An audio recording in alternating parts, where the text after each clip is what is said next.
ng bayan at nakawin ang kinabukasan ng ating mga mamamayan. Mahiya naman kayo. Pagpapalubog sa ating bayan, kundi kasakiman.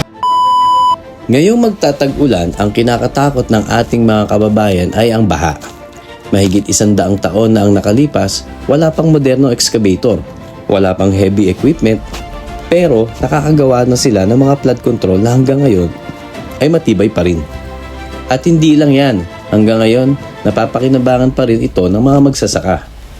Ito ang Prinsa o mini dam, isa sa mga sinaunang flood control na pamana pa noong panahon ng Kastila.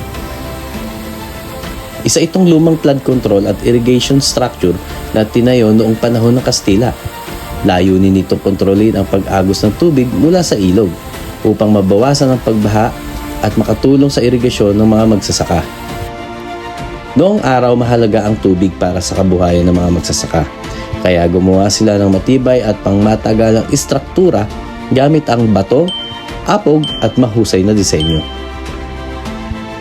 Hanggang ngayon, malaking tulong pa rin ang daloy ng tubig mula sa Prinsa para sa mga sakahan.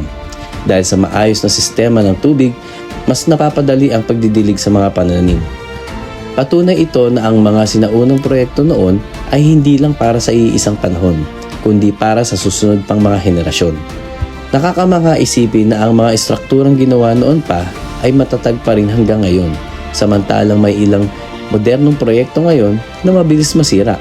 Makikita natin dito na hindi lang malaki ang budget ang kailangan, kundi kalidad ng paggawa at malasakit sa taong gagamit nito.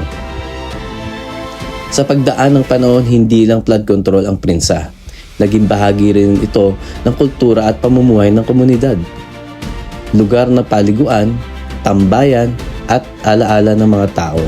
Pero higit sa lahat, isa itong buhay na paalala ng husay ng sinaunang hinyero at manggagawang Pilipino noong panahon ng mga Kastila. Ang Prinsa o dam ay hindi lang simpleng struktura. Ito ay simbolo ng tibay, kasaysayan at serbisyong tumatagal.